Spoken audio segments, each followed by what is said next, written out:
right, we'll go ahead and continue with our meeting. We'll start first with the recognition of the, for those that don't know, we had the Free Tax Center this spring, actually from January to April 15th, that used to be on Fort Leonard Wood.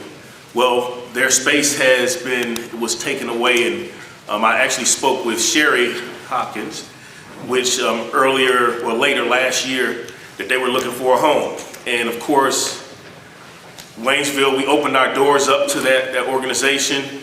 And I'm gonna tell you, they did a tremendous job serving our community, veterans, Department of Defense retirees, and a lot of senior retirees.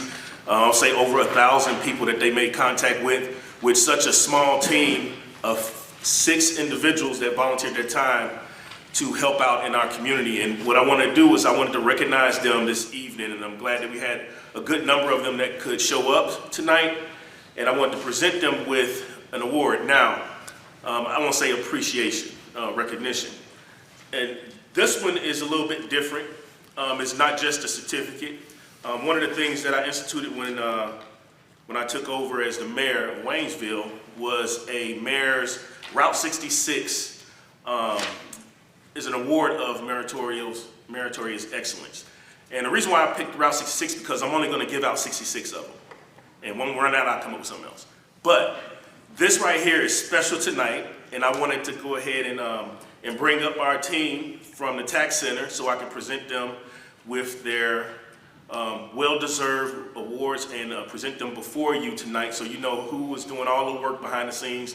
They were down at the old police department, old city hall, old fire department, and now where we do a lot of community work there. So I just have everyone just come forth and let's congratulate them as they move forward.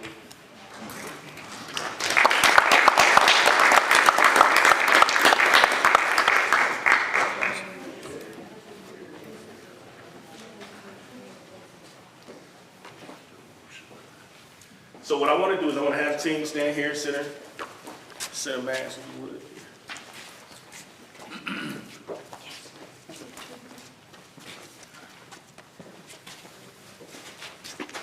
All right. Yes. So if you want to read on behalf of the city. You want me to read one of these, or you want me to read the Free Tax Center? One of those. Okay.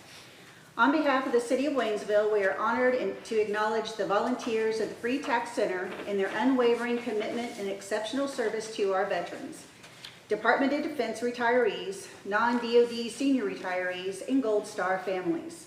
With remarkable dedication, they provided invaluable assistance during the tax season, helping to serve over 1,200 patrons. Their selfless contribution made a significant impact on the lives of those they served, demonstrating compassion, expertise, and an unwavering commitment to our community. Their hard work has not gone unnoticed, and we extend our deepest gratitude for their service. Thank you for making a difference in the lives of our heroes and their families.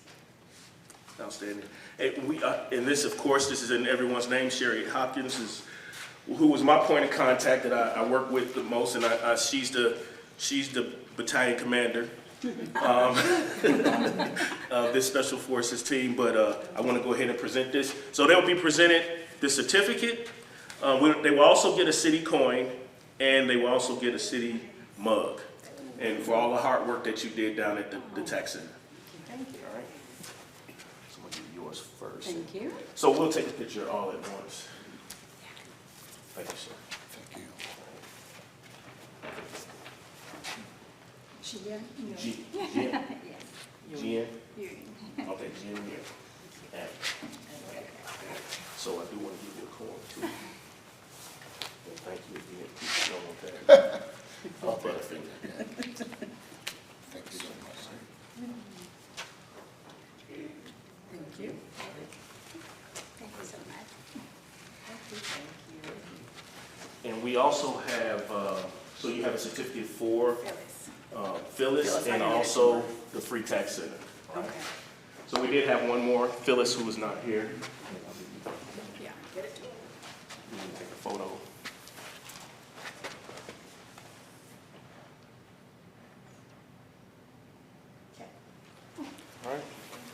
And we do want to present you with these cups.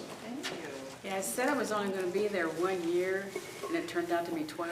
And you want to share some things about how long you have been doing this, so that the citizens know. Hold on, Yeah. give me a minute. Well, Rick was there long before I was.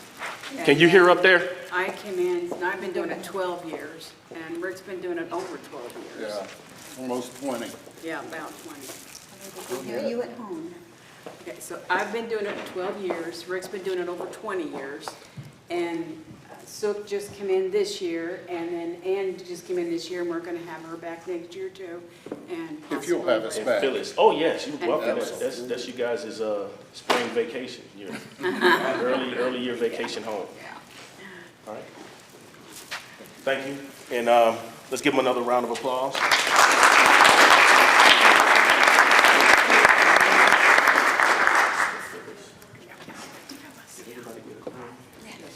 Yes.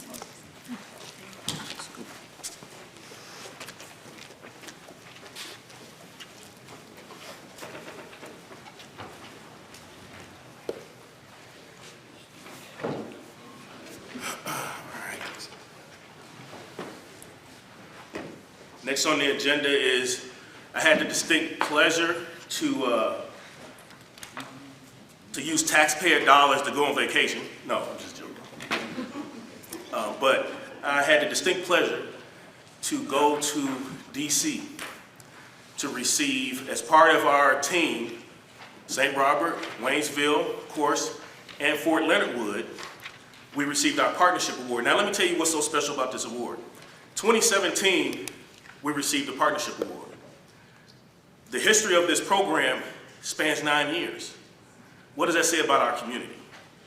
To receive it twice in 20 years, or in 9 years.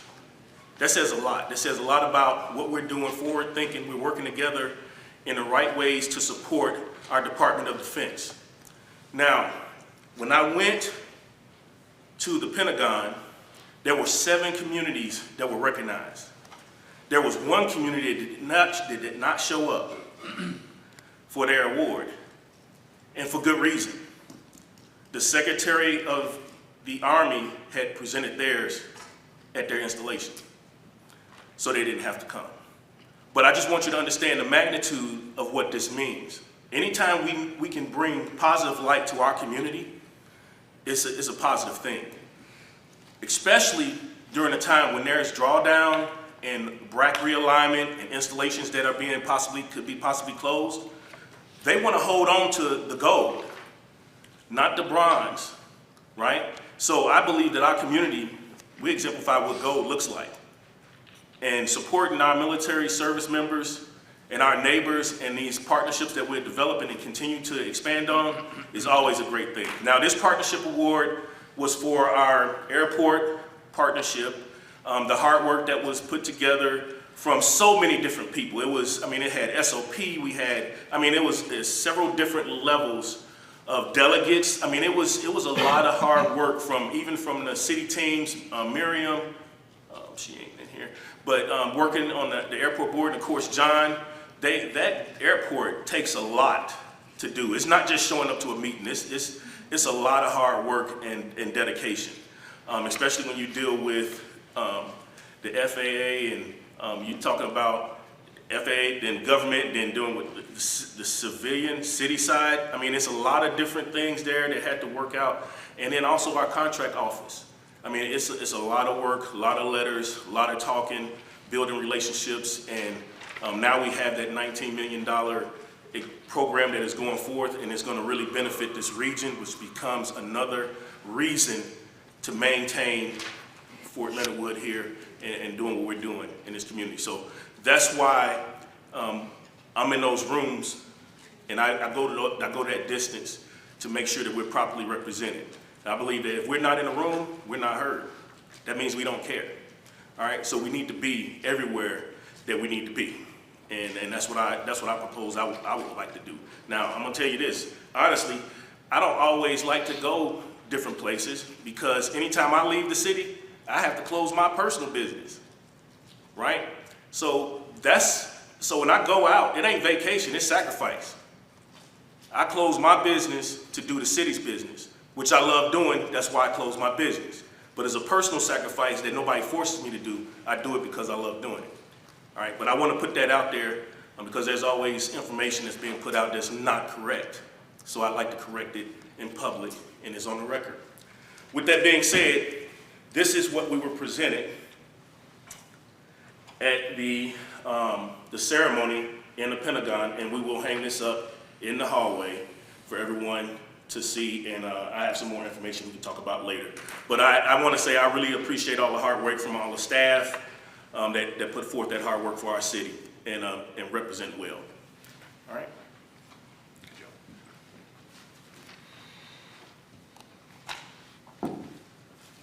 So next on our agenda is citizens' comments.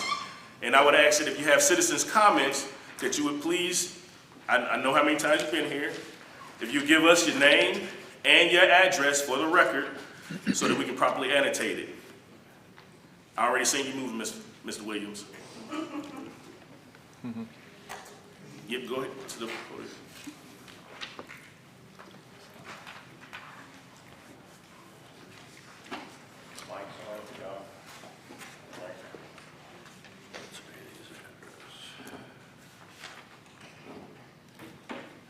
My name It's on. is on. Yes.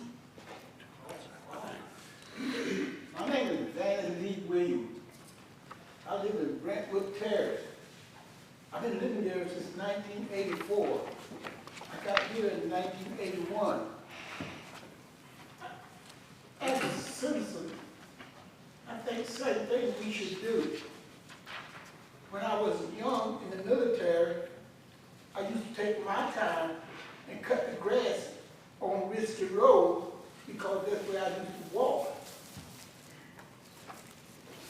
I would love to see the grass in Waynesville, not Highway 17, in Waynesville cut. Like like we know what we're doing. But what disturbs me is if I drive along here and I see dead trees dead in the road, I see dead animals. Now, I don't see, I'm not trying to tell nobody their job. I just don't see why we can't clean up the dead animal in the city of Waynesville. Why can't we cut the grass in the city of Waynesville? Now, if I got out of control, I need to be corrected. But I think we could afford it, at least do that. Okay? Next thing. My daughter lives in Illinois, and animal control, they got a regulation that says a dog cannot bark louder than 12 decibels. Well, the problem I got is I worked 46 years so I can sleep as long as I want to. But right now, there's about 20 dogs out there where I live at. 18 of them, we never heard nothing from them. Matter of fact, some of them, they see you coming, and if you wave at them, they'll be just as happy as they can be. There's one family with 2 dogs. Every time somebody comes in and walk on my house, or whatever they do, the dogs come out and start barking at them. That's unnecessary. That's uncalled for. That is very, very... Pretty soon, people's looking at me like, I don't know if I want to come out and work at your house. I really feel it would be better. I had 6 dogs myself when I lived in North Carolina. I do not see no logic in trying to punish the dog for what the master's doing. I was told that if the dog continue doing what they're doing, we can make the dog become a nuisance. I do not want the dog to be a nuisance. I would think that if we could make, I don't know how I go about doing this, that we could have a regulation that says the dog cannot bark no louder than 12 decibels, which simply means that the owner of that dog will learn how to talk to, have it train his dog to the point where if somebody walked by, he would go out there and scare him half to death. Now, from out of control, I think the mayor should tell me, hey, you asking too much. I don't think I am. Okay? But again, let me remind you, there are 4, 6, 7, 8, there's 8 families out there where I live at, dogs all around me. I only have one family dog. And I worked 46 years for the government.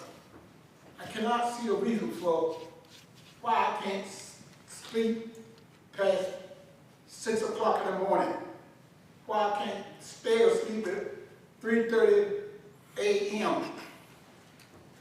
My suggestion, come up with a regulation that would not hurt the dog, but would put it on the family to train their dog not to bark over 12 decibels. Am I being unfair? No, we'll look at the ordinance, but I think the volume of the dog is the nuisance. So they still have to take care. I mean, The volume of the dog is what? that's the reason it is a nuisance, right? I mean, we understand that. So we'll have to just kind of go back and look at it and then further adjudicate it with it. And anytime that you have an issue, you can call the police to come out. But wouldn't that automatically make that dog a nuisance if I call the police so many times? I mean, but the owners are the ones that got to respond to it, either way. But it won't. What I'm saying is, I don't. It's holding the owners. I want to put the owner. You know, you don't tell the owner, you got to keep it. You see what I'm saying? Yeah. Yeah, I understand. Yeah, we make the dog, we make the dog a nuisance, and something goes on. I don't want to punch the dog. Something that, okay? Okay. We'll look at that. Please and thank you. Thank you. Any other citizens' comments tonight?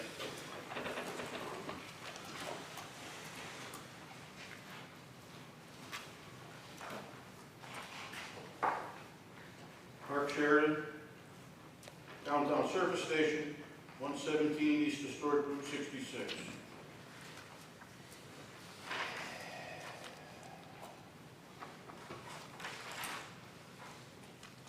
On May 20th, I sent a letter to the city inquiring as to where my business license was. It was received at the city by Miriam Jones on the 24th of March.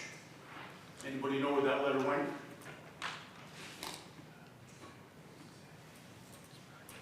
Okay. Here's the letter. As a small business owner of the downtown service station in the city of Waynesville, I am required to renew my Pulaski County merchant's license and City of Waynesville business license every year. To renew your Pulaski County merchant's license, you must provide a check of $25 along with your renewal letter, have a nice chat with County Clerk Terry Mitchell, and leave with your license in hand. You have until February 15th to renew. If I were a small business owner in the city of St. Robert, you must provide a letter of no tax due from the Pulaski County, a check for $25, and leave with your door sticker, which is what they use for a license, in hand. A late fee is assessed after January 15th. To renew your City of Waynesville business license, you must provide a letter of no tax due from the Missouri Department of Revenue, certificate of good standing from the Missouri Secretary of State, a copy of your current business liability insurance policy that is in force, a check for $50, renewal letter, and your approved business license will be mailed to you. The downtown service station never received its renewal letter. The city will no doubt say that they mailed it out, but we are aware of several other businesses that did not receive their renewal letter either. As a result, we did not renew until January 23rd. We did that with check 3050 in the amount of $50 and was charged a late fee of $100, which was also paid.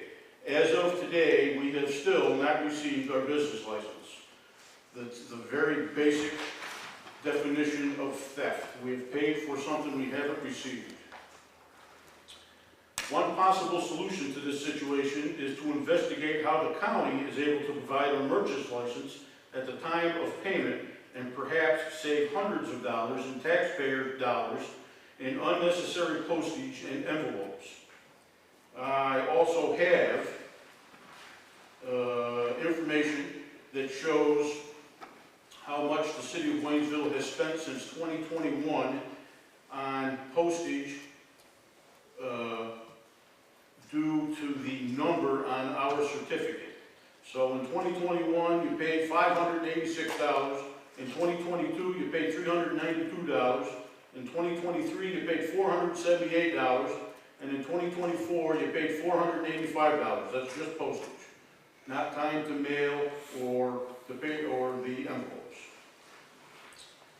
On another note, the downtown service station was opened under new ownership on September 7th, 2021, and obtained its City of Waynesville merchant license on September 20th, 2021, and the amount of the certificate was $50.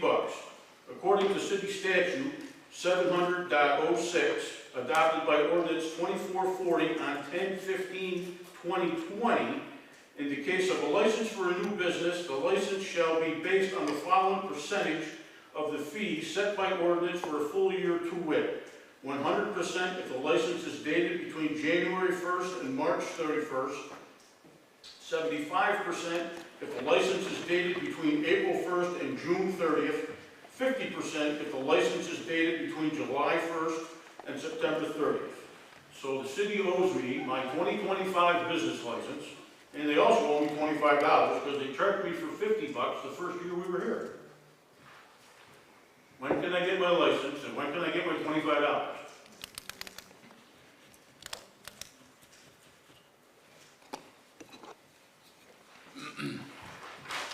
Are you the only owner of the business? No.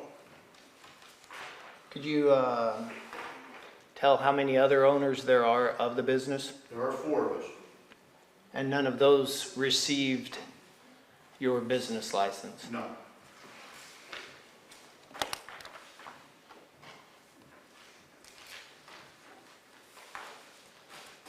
That business license, John, is prorated quarterly for a new business, what you just said.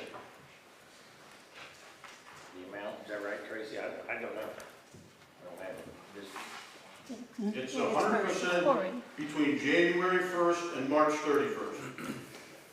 So yes, it's quarterly. That's what I understand.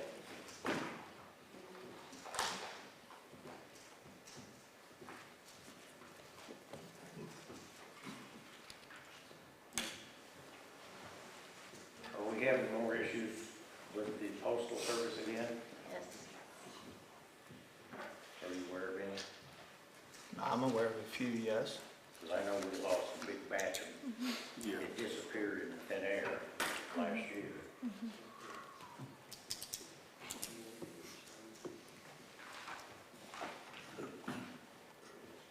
So we can mail that out easy enough to maybe all 4 owners, and hopefully one of them will receive it. So why don't you just print it out, hold it at the front desk, and let me know that it's ready, and I come pick it up? That's very possible as well.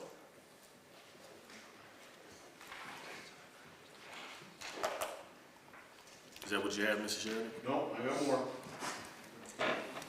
On April 10th, I mailed a sunshine request to the city. It was received on April 16th at 9/11 by whoever this is.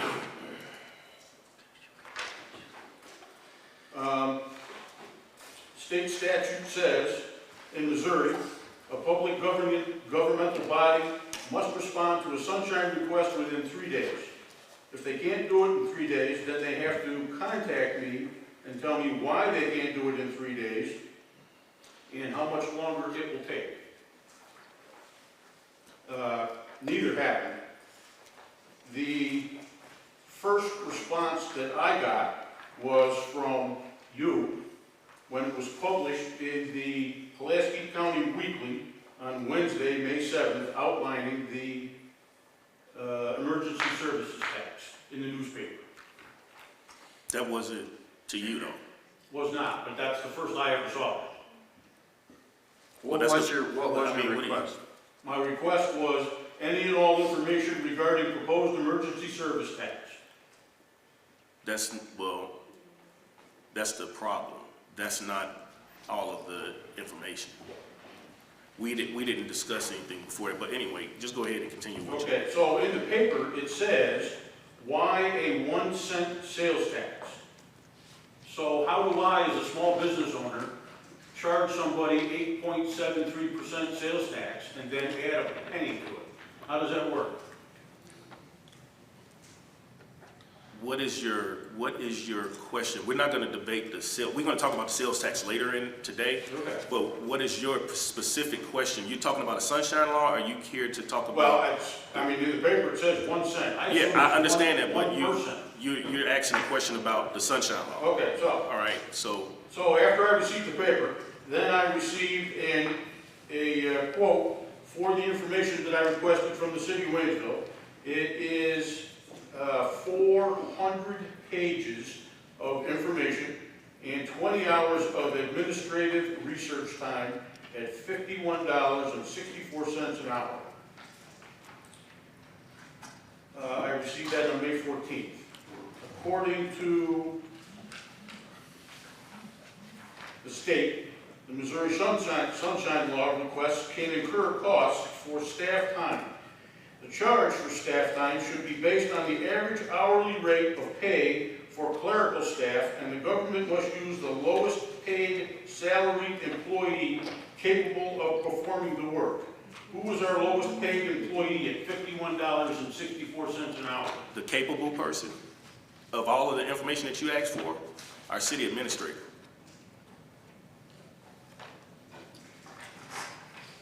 So where would I find the 400 pages of information on the city website? You would have to go through all of the records like they will have to go through and provide it. So there's not one spot. Well, not for your specific question, no, because this didn't just happen this year. These talks have been happening for years. So when you say all information, I assume you mean all information. Well, that information precedes me. It precedes a lot of people here. And we have a city administrator, he's the only one that got the time to do that. Well, he has to make the time to do it because he's the only one that goes to every meeting. He's at every meeting, period. That's his responsibility. We don't have other staff that go to every single meeting. So when you say all, now if it's specific, that you have a question about something specific, then it can probably be the lowest. It doesn't take that high a level of executive order to take his time to do it. But when you say it all, there's only one person that makes all of the meetings. I mean, I don't even make all of the meetings. Our committees are broken up and all of our councils don't go to all of the meetings, but there is somebody that is in every meeting, and that's him. Okay, and his hourly wage is $51.64. He's not, he is a salary, but we have to break it down as hourly, and so that's what it comes up to. Okay. So, because it took a month for anybody to get back to me, I made a complaint to the Attorney General. I had a letter back from the Attorney General, and I told him what I was going to do tonight, and I will tell him that we've closed it up tonight. I appreciate that. Thanks.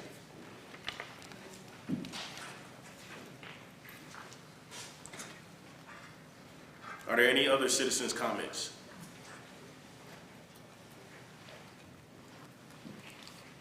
All right, so now we have an appointment of Earl Arnold to the Planning and Zoning Commission.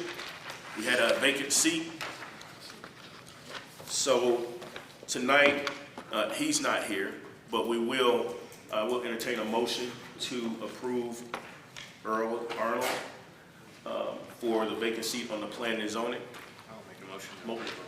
Motion by Mr. Rice, second by Mr. Bland. I get y'all, all the Ryans, and he's just here. Man, okay. Thank you guys for coming. Any discussion? Madam Clerk?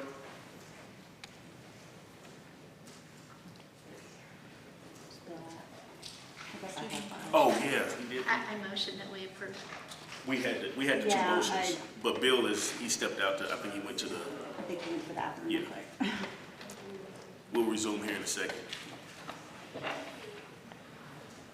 Thank everybody for coming out tonight.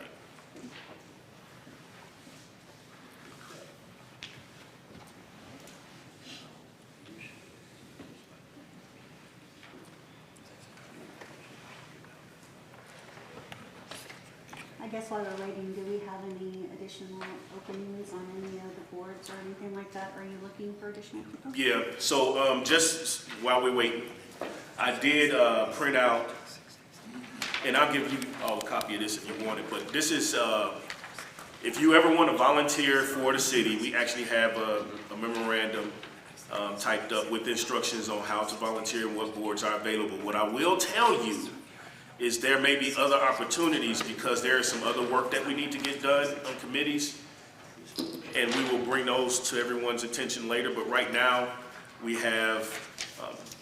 don't have any openings for Park Board. We do have one additional opening for Planning and Zoning, and we don't have any positions for our Board of Adjustments. Those are the three boards that the citizens can participate to be a part of. But again, I said we may have a couple of more committees of some initiatives that's going to require a little bit more frequency than just a board once a month because it's actually a work. And I haven't talked to them all about it yet, so I won't mention what it is. But it is along the line of trying to capture the history of our city. And we're making history every day, and we don't want to lose anything. So I want to kind of put something together so that we can start to really work on building our historical data for the city of Waynesville. So I didn't talk to you guys about that yet either. This is me in my office, just coming up with Good idea. ways. Do you want me to go ahead with the vote since we have? Yes. Okay. Yes, we'll go ahead with the vote. Councilman Bland? Yes. Councilman Hayden? Yes. Councilman Rice? Yes. Councilman Hyatt? Yes. Councilwoman Dills? Yes. Thank you. There he is. Call his name. Councilman Farnham, are you good with Earl Arnold? Pardon me? Are you good with Earl Arnold? Yeah, I know more with Earl one time, you do that. Thank you, sir. All right. All right, then, now we have the city administrator's report. Okay. We'll go through the report for the May council meeting 2025. Waynesville Park Board met May 8th. There was discussion about retaining wall at the RV park. Some of the Tiger Park landscaping timbers are starting to degrade and need replaced. There was an appointment of Melissa Sharp to the park board, and Kids to Park Day, June 7th. Next park board meeting is scheduled for June 12th. Utility committee was held May 5th. Tracy gave the sewer district May service report, and it was just really right on track. It's kind of been fun tracking these service reports over the first quarter and now into most of the second quarter and seeing how they align with projections. Again, this one was just slightly above projection. The utility departments all gave updates to the committee. Next meeting is scheduled for June 2nd. Economic Development Committee, Doug kind of ran that, gave a business spotlight for Cross Creek Realty, located at 123 Eichert Avenue. ICSC, Doug attended ICSC from May 17th through 19th and gave us the city of Waynesville a presence at that. Next meeting is scheduled for June 2nd, 2025. So I said Doug attended. That's kind of borderline training, and you're going to see a trend in this month. Roads and Grounds Committee abatements are out there, and we don't want them to be contagious, but they are starting to come up, and we are addressing them. So please, just ensure your property is well kept, and that will keep us from having to hang placards and go that route with an abatement. Street Department gave updates. Next meeting for Roads and Grounds is June 3rd. Emergency Services, Animal Shelter update was given. Police Department update and calls for service. Waynesville Central Dispatch gave an update, and the Fire Department gave an update. Emergency Services tax, they left. There was a discussion at all committees about the tax, and as the mayor mentioned, there will be a discussion tonight about the tax as well. Next meeting's scheduled for June 5th. Finance and Human Resources. Here's another training, staff training of Missouri Employers Conference from April 30th to May 1st, and Missouri Government Finance Officers Conference, May 15th, 14th, and the 15th. CID was discussed, and it is kind of tracking. When I say kind of, it's kind of mirroring what it was last year. Maybe slightly above, but really tracking with last year's number. Emergency Services tax, again, was discussed through this committee. The committee meets again June 5th. Planning and Zoning was no meeting held. Next meeting is scheduled for June 10th. Board of Adjustments, again, no meeting held. Next meeting is to be determined. And then special events, and there are a lot of them.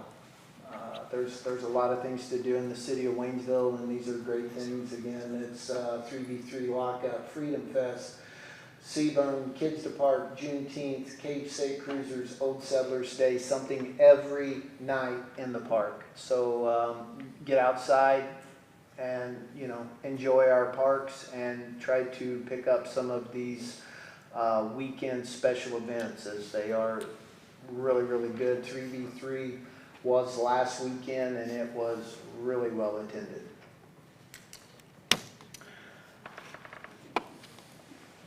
That is it, Mayor. Okay, are there any questions for John? Okay, we'll go ahead and move forward with the emergency service tax. Now, we're going to have a discussion, but we got a presentation. Yes, sir. So we'll leave with the presentation and then discuss if there needs to be a discussion. But this will clarify a lot of things for the citizens, and so we'll be able to share this information. Daryl, can you see good enough? Okay. It's live. Okay, so we've, as the mayor previously mentioned to Mr. Sheridan, and as you well all know, we've discussed this at different committees, different levels, different ideas, thoughts, trying to, grasp the need, the use, and really the distribution of a tax. And it's not been an easy discussion over time. We have went one way, one direction, and then another. It's hit all committees for a very long time. This is, I think, all the way back into last October, maybe September, we were on this discussion, and it was just ideas, and it hit a lot of committees. It's been a lot of places, and here it is tonight, and it continues to grow in conversations. And it's not information overload, but it is continually adding information. So tonight was the first night at council for this discussion, and I don't want to misrepresent or anything like that. This tax currently is not on any ballot language. Currently is not on any ballot, nor has been on any ballot language. All the language has been discussed, and uses and need. And I give credit to the council for really examining a tax before just running it. So here's a little more of the emergency services tax. For emergency services tax in the city of Waynesville, what does that look like? Who could it support? What could it support? Currently, the tax would support and could support Waynesville Police Department, Waynesville Central Dispatch, and the Waynesville St. Robert Animal Shelter, okay? Somebody may have a question, what about fire department? Yes, it could support a Waynesville fire department. No, it could not support a St. Robert or a Waynesville rural or a contracted service fire department, okay? So what we do with that is a contracted agreement, currently contracted with the city of St. Robert, and those funds by agreement are not taken out of sales tax, okay? And we will get into that later. I've got Amber, she really is much better at speaking on that level than I am, so our finance officer will soon take this mic and really go through the numbers for all of us. The emergency services tax is a proposed tax. Possible uses could include update equipment, increase outreach and education, enhance community policing, provide increased public safety and awareness. Now, when we talk about increased outreach and education, you think only, I don't want you to think down the lines of police tax. I was sitting with our animal shelter supervisor one day, and man, I can't even remember who the audience was, but we were talking about animal control, and Vanny Williams brought something up about dogs and you know, and training your dogs and things. And so she gets this question, which I think is a difficult question, and they ask about animal control, and you know, you have animals at your house, and maybe multiple pets, and what do you do, and what would you do if you come to this? And she said, well, the last thing you really want to do is confiscate the animal. I thought, man, that's a strange answer, right? That's the first thing I would do. That's what's causing the problem. She said, no, you want to educate the owner. That's the solution to the problem. And I thought, wow, you know, I never thought about that. So when you see these points, I know we can make a lot of ties to police because most people are familiar with what they do, but let's not forget the first list that we've seen of everybody, and you know, they all are a part of this. So looking at emergency services tax, you know, we're going to say equipment. This is obviously police equipment. Maybe bottom left could get into dispatch and or animal shelter, but you're looking at non-lethal force typically in a police department. It could be used to buy equipment such as that. When you look at emergency services tax equipment for the animal shelter, you're looking at animal shelter upgrades, increased kennel space, equipment, again, bite gloves, animal gurneys, things like that. And then other equipment, in-car MDTs.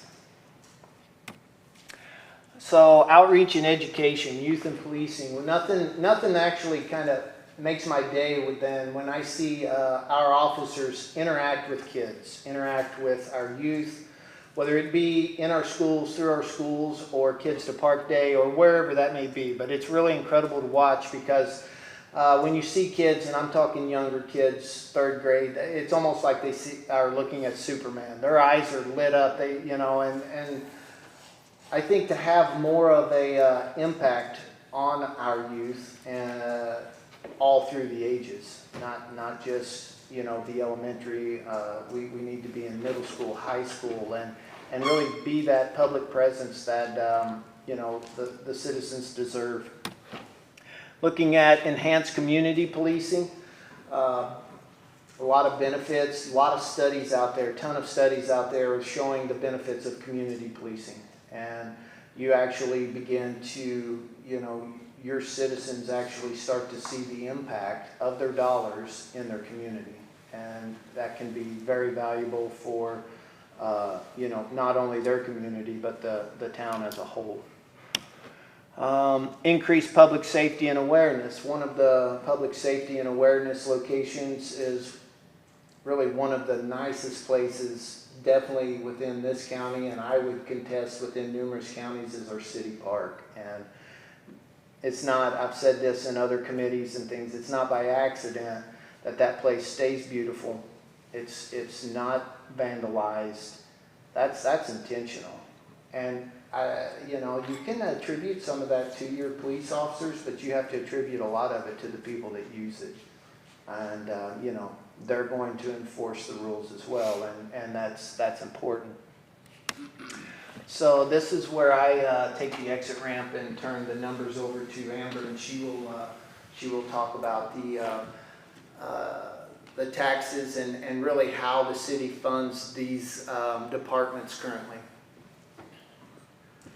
Okay, so those of you who are in finance committee, you get to hear me talk about numbers all the time, but a lot of you I know well, but I don't ever get to talk numbers with you. And I think a lot of the community, they know that they pay taxes and they want to know why we need a little bit more. And so the purpose of these slides is to show what we bring in the county, what we bring in to the city of Waynesville, because that is a difference. So I'm going to break down each of these slides. They are color coded as we get farther on, so I'll explain what that means as well. So that very first line, that is our full sales tax in a normal, outside of our Westgate Community Improvement District, which we'll talk about a little bit later, but your basic sales tax here is 8.725%. So we create an estimated $6.1 million here in our county. That's what people are paying in the city of Waynesville for taxes. So if you look at that breakdown of that 8.725, 4.225% of that actually goes to the state of Missouri, so the city of Waynesville does not see that. Your county sales tax, 1.75%, that's 1.225 million. That goes to the county, and then 0.5% goes to the ambulance district, which is also not part of the city of Waynesville. So when you look at that $6.1 million, you see that 4.5 million of that does not go into the pocket of the city of Waynesville. We have about $1,575,000 to work with. So let's break down that $1,575,000. So this is where we were talking about, we have the colors on here. So if you notice the general city sales tax that's $700,000, that's 1% of the 2.25%. We're going to use that later because that's the only part of that fund that is not already earmarked for a specific thing. So that's that $700,000 that we receive can be utilized for emergency services. So the other of the 2.25%, you've got the Parks and Recreation tax, which is specifically earmarked to be used in our park systems. We have a beautiful park system. We receive about $175,000 a year from that tax, which goes directly back into our parks. The capital improvement tax is also for our park systems. This is designated. We cannot use it in any other department, so that's another $350,000. And then we have a transportation tax, which is another 0.5%. So $350,000, and that goes directly into our street department. So again, we cannot use that for emergency services. So that is your full 2.25%, which is your $1,575,000. So then when you break that down a little more, and the property tax in the city of Waynesville is a totally separate thing. So a lot of times people who don't work in government, they don't understand the differences between sales tax and property tax. They just hear the word tax and we have to pay taxes, and they get frustrated. And so I kind of wanted to break that down just a little bit here. Other than the city sales tax, we receive a property tax every year, and we receive about $500,000 in property tax. And John alluded to this a little bit earlier, but we're actually in an agreement with the city of St. Robert for fire that they get 45% of our sales tax that's collected, both on real estate and property taxes. So as long as we're contracting those services, of that $500,000 property tax, we only have about $275,000 of that available to utilize for emergency services. Then at the top there's a couple extra, there's special taxing type of things that sometimes get a little bit confusing. The city use tax, that tax is, we passed that I believe in 2018. It was a tax that was already being paid on things that you were purchasing online when you pay taxes, but the state of Missouri was getting it, and our voters very wisely voted that we should start getting that money. So now we get 2.225% use tax. That is currently earmarked completely for streets. So we cannot use that for emergency services. And then there's a small district in the city called the Community Improvement District. If you're not familiar with that, with where that area is, it's kind of over where the B&B movie theater is, and then if you cross the road where Taco Bell is, some of those businesses are included in that district. And those special taxing districts, the developers who bring in businesses in those districts, they understand that they're going to pay. So if you remember on that first screen, it was 8.725. In that district, it's going to be 9.725. And what that means is the city's going to come in and build their infrastructure for them, but they're going to pay us back at 1%. So we invest in our city by developing it, and then they pay us back 1% of that sales tax. And so we go over this every month in the Finance Committee, but that's a special thing. It's earmarked specifically for that district and cannot be used for EMS. So if you see that yellow, out of all that extra money, we have $700,000 on that first slide, and then $275,000 on this slide that's usable for EMS. And then this one is our non-tax revenue generation.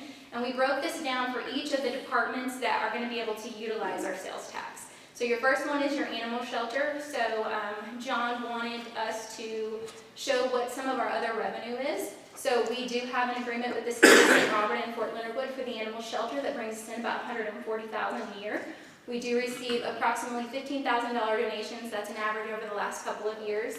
And then the fees we charge, if you come in, dog surrender fee, adoption fee, those kinds of things, total about $25,000. So that's $180,000 non-tax revenue that we have for that department. Then if you move down to the police department and police fines, we do have a budgeted $70,000. Again, we cannot tell our police officers to write tickets. It is not their purpose to make money, but we do get a little bit off the tickets that they write. But honestly, the state and some of the other organizations get more for the tickets than the city of Waynesville does. And then the last one is central dispatch. We do have an IGSA, which is an intergovernmental service agreement with the city of Richland. They pay us about $23,000 a year to do their non-emergency dispatch. And then we have department transfers. So before we were paying Pulaski County 911 to handle our non-emergent, and each of these departments were paying them. Now they're paying our dispatch department. So those are intergovernmental transfers, so they're not necessarily an outside source of money, but that's kind of how that's being funded. It's an expense we had before for an outside entity, and now it's covering an internal entity. So here is all of your yellow sources from all these other previous slides. So if you see the $700,000 for general city sales tax, the $275,000 left over from that general revenue property tax, remember half of that, or 45% of that goes to the fire. We get $275,000. The non-tax revenue for the animal shelter, police department, and I think that last one's supposed to say dispatch, but the total of that is $1.5 million. As you can see, only the top two are taxes that we can utilize. And I want everyone to keep in mind, those top two are the only revenue we have for any of our general services. So if you think about any of your staff that you have here at the City of Waynesville in the Finance Department, the Human Resources Department, Economic Development, they also have to be paid out of those revenues. The Building and Construction Department, we're not a service, so we don't have enterprise funds where we're charging for a service. So we rely on tax money. So then when you take that down, that leaves us with that $1.5 million, and we look at the cost. This is the budgeted expenses for 2025. The police department's budgeted expenses are $1.2 million. The central dispatch is $500,000. The animal shelter is a little over $500,000. Our municipal court, $135 million. The total expense of $2.4 million. So if you look and see the revenue that we have to work with, it's $1.5 million, and the expenses that we have in those departments, we're in the negative $860,000. So this is just to reflect, we are not saying, hey, we want to go past a tax because we need to make more money. We need to fill a deficit that we're at. We're already in the negative. So we're hoping by putting these numbers out there, these are real numbers. We pulled these directly off of, we've averaged the last couple of years. We pulled our expenses off what we have budgeted for this year. John and I worked on this week. If you have any questions, you can always come in and give us a call, but we just think this was the best way to illustrate the need for this tax. Any questions? I was gonna say, thank you, that's exactly what I think the community needs to see. Phenomenal job. Thank you for putting that information out there together so that the citizens can understand a little bit better. What do you think, as the citizens, does that give you a better understanding of where the funds and the resources are going, or you still have questions? Yay, nay, hey, anybody? Thumbs up, you good? Okay. I mean, and it's a lot of information, a little bit fast, but you can go back and you can look at it because it is streamed live, so it is video. You should have that information. And we're gonna continue to explain what we mean by this, but just as it was communicated tonight, the services, we can't tell our police officers or peace officers go out there and write more tickets, because I think the citizens will be mad, but we can't do that. So we're providing a service. I will say this, there was a question that was asked, and I told everyone that our community is growing, right? So they equated growing with we're getting more revenue. But growth does not always equal more revenue. You get more people, you still have to provide more services for more people, but you may not have that economic growth. A family of 8 only brings one person that works in that household. You still have 8 people you have to service with your police officers, with your first responders, so forth and so on. More calls, more people, so it doesn't always equal out as more growth equals more money. So this is what we're looking at is we're only asking this because this is something that we need to do. We want to provide a premium service to our citizens, and the only way that we can do that is that we use a sales tax. And I want to continue to emphasize sales tax. So this is not the same thing with the county, and as Amber talked about it, everybody kind of lumps it all in at the same time. You don't pay anything additional. It's just when people shop here, people drive here and shop here, they will contribute to our emergency services taxes. All right? But is there anybody from the council that have questions or comments that they would like to make? I do. All right, Mr. Hayden. So, I'm on the Emergency Services Committee, and everybody knows my background, so you know how near and dear to my heart this is. So, I'm sorry. So I look at the numbers just like Amber, only not money, because I don't understand money. That's why I'm not on the Finance Committee. But the police in April had 842 calls for service. That works out to 1.3 calls per service per hour. And we average 1.5 to 2 people on duty at any one time. Now, one call per hour doesn't sound like a lot, but it is, because if you go to a domestic, for example, that's going to tie 2 officers up for a couple of hours. If you have a person who's, I think the term they use now is an emotionally disturbed person that has to have an evaluation, that's going to tie 1 officer up outside the city for at least 8 hours, because they have to drive them to, usually it's to St. James or Sullivan, have the exam done, and they have to stay with them. If they arrest somebody for DWI, that's 3 hours out of their time, and that's just during their shift. That's just during their shift. Then they have court and everything else. So that works out to, they don't have any time to do anything except go call to call to call. And if we want to do some of the things that we want to do to make our community better, we need to increase them. But it's not just about them. Our dispatch center handled 1,150 emergency calls during the month of April. That's a lot. If you think about, of those, 840 of them were police related. Okay, but, so it sounds like I'm double dipping, except that when that officer's on that domestic call, dispatch has to call him on the radio every 2, 3, 5 minutes, make sure they're safe. So that dispatcher is stuck there, tied to the radio, can't do anything else while that officer is responding to that call. So our dispatch center is as busy or busier than the police, and there's 2 of them for the same thing. Then I looked at our dogs, and our kennel holds 16 animals. That's it. That's all we can handle in the city. So we get a case, because we also handle St. Robert dogs. So let's use St. Robert as an example. They have an animal abuse case, and they seize 5 dogs. We can't adopt those dogs out. We're stuck holding those 5 dogs until court's done. So now our animal shelter can only handle 11 dogs for our 2 cities. So we need to be able to expand that, and right now, that's just not possible. I didn't realize we were this far in the hole. To be upside down, just to break even is 0.75%, just to break even, to keep things the way they are. Imagine what we could do with something like that for the city.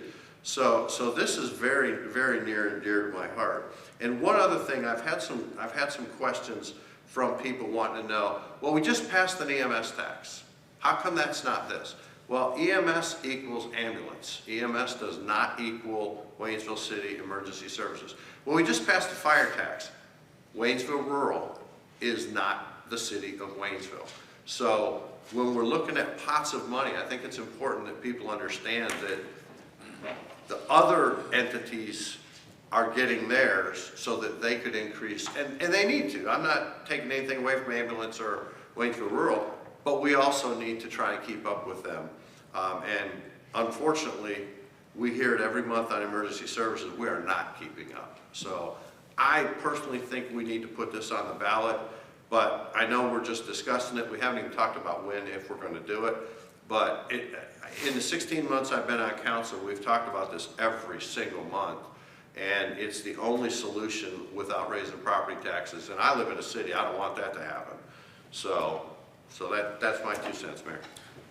Yeah, I appreciate that breakdown, and that kind of puts things in perspective. And then like that, we had the 89 dogs Yeah. this last month in April for the animal shelter. Okay, 89, 11, how did they do it? I mean, phenomenal team, trying to make things happen. And I do want to reiterate, we are a no-kill shelter. That makes a big difference too.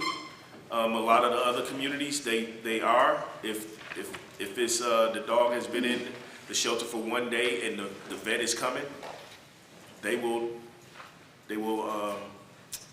end that dog's life without giving it time to be adopted out. So that makes us a little bit more unique here. Not to mention the issue we have with citizens from possibly the county or abroad that leave animals in our city parks, and we have to figure out how to deal with them. So it's a lot of different things that are happening. It all starts with personal responsibility, but for us to provide this service, we do need the citizens' assistance and support to pass this 1 cent tax.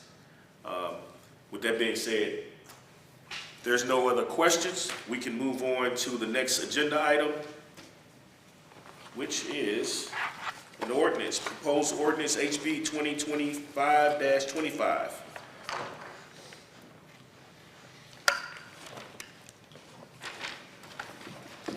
For the first read, please.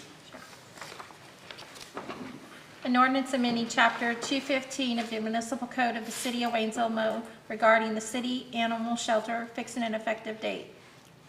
Second reading, an ordinance amending Chapter 215 of the Municipal Code of the City of Waynesville, Missouri, regarding the city animal shelter, fixing an effective date. A motion? Mr. Rice, second. Ms. Dills, discussion? Madam Clerk? Councilman Farnum? Yes. Councilwoman Dills? Yes. Councilman Hyatt? Yes. Councilman Rice? Yes. Councilman Hayden? Yes. Councilman Bland? Yes. Thank you. All right, we have proposed ordinance HB 2025-26. First read, please. An ordinance amending Chapter 111 of the Municipal Code of the City of Waynesville, Missouri, regarding committees of the City Council of the City of Waynesville, Missouri, fixing an effective date. Second reading, an ordinance amending Chapter 111 of the Municipal Code of the City of Waynesville, Missouri, regarding committees of the City Council of the City of Waynesville, Missouri, fixing an effective date. All right, motion? I make a motion. Mr. Hyatt, second. I'll second it. Mr. Hayden, discussion? Madam Clerk? Councilman Bland? Yes. Councilman Hayden? Yes. Councilman Rice? Yes. Councilman Hyatt? Yes. Councilwoman Dills? Yes. Councilman Farnum? Yes. Thank you. Proposed ordinance HB 2025-27, first read, please. An ordinance authorizing the mayor and/or city administrator to enter into an airport aid supplemental agreement between the city of Waynesville, city of St. Robert, and the Missouri Highways and Transportation Commission for the construction of a commercial terminal facility, fixing an effective date. Second reading, an ordinance authorizing the mayor and/or city administrator to enter into an airport aid supplemental agreement between the city of Waynesville, city of St. Robert, and the Missouri Highways and Transportation Commission for the construction of a commercial terminal facility, fixing an effective date. All right, motion. Motion.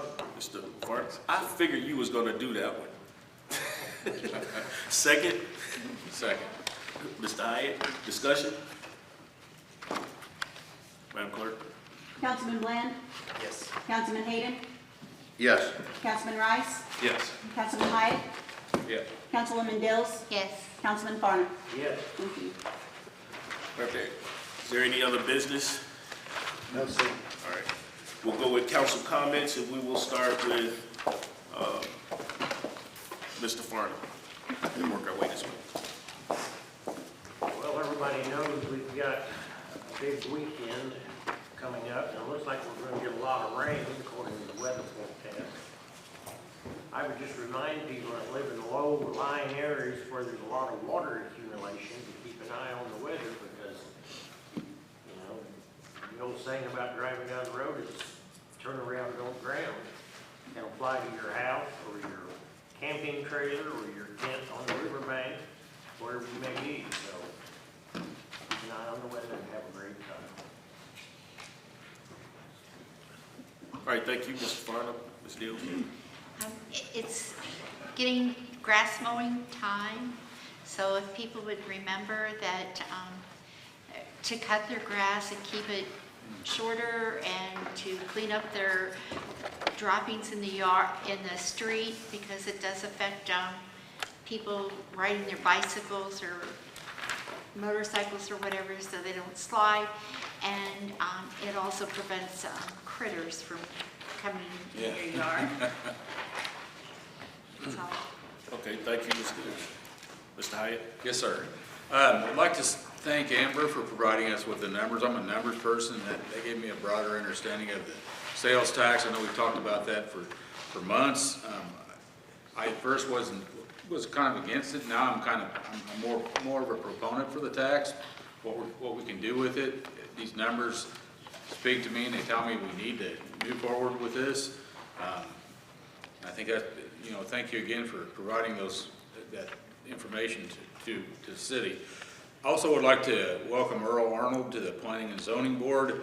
Earl's a very qualified individual, very welcome. Earl, he's not here tonight. And then very impressed with the volunteers that have worked in excess of 20 years in helping people out with their tax returns. That's awesome. Nothing better than a volunteer, especially for that length of time, 20 years. That's awesome. Yeah, thank you. All right, thank you, Mr. Hyatt. All right, Mr. Rice? Yes, I want to thank Amber Box too. You did a wonderful job at that. Sure. I mean, like you said, emergency services aren't profit centers at all. I mean, if they were a business, they'd be out of business. So, need the extra money. I want to congratulate the Waynesville graduates this year, and welcome everybody to Happy Memorial Day. Thank you, Mr. Rice. Mr. Hayden? So just a couple of things real quick. Thanks to the high school guys and girls that are not going to be here next month, I guess. I guess you're done for the summer, so enjoy your summer. We'll see you back at either in August or September, whenever you guys come back. We're looking forward to that. And then Kids to Park, June 7th. I wasn't real familiar with it, but after seeing what happened last year, it's a great event. So make sure kids get out on June 7th. And finally, Mr. Williams, I was going to say this earlier and I didn't. If you've got a dog that's disturbing you, the place to call the police.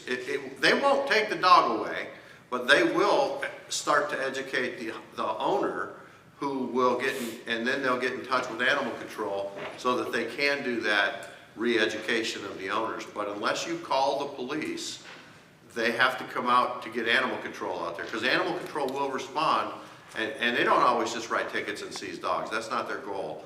But so please call them, and if it's during the day, during the week, call the animal shelter direct. I've already done that. Okay?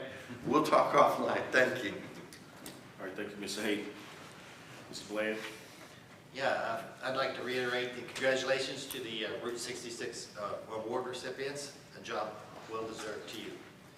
Congratulations again to our class of 25. Enjoy your summer, and endless possibilities are headed your way. And lastly, in solemn remembrance of those who made their sacrifices for our country, I'd like to wish you all a great Memorial Weekend. Okay, thank you, Mr. Bland. All right, I'm going to be real short, only about 20 minutes, just hold tight. But I want to say thank you to all of the students with I want to give them their shout out. So we have Alexis, just say, I want y'all to respond, say who or something like that, if you hear me. Or you can say yes. All right, Ruby. Okay, I'm gonna get the other one last because I'm gonna make sure I pronounce that right. Logan. Oh man, your hand is not loud. Jaden. Who? That's an army thing. They haven't learned that one yet. And it's Alessandria? Yeah. Is that right? It's Alessandria. Alessandria. Okay. Yeah, you can correct me. I want to make sure I give you your due credit. I want to thank everybody here for thank you for the work that you do with in the Waynesville High School, and we look forward to having you here next year and continue to do some great things. But also, I wanted to say that on Monday is, of course, Memorial Day, and I want to remind everybody that is a day that we honor the fallen. I would like to invite everybody out. First of all, the city will be closed on Memorial Day. We will reopen on Tuesday. But on Monday, if you want to come out to the Fort Leonard Wood Veterans Center at 1 p.m., the cemetery, there is a ceremony. I highly encourage you to attend if you have never attended. It is always a great event to attend and just to remember.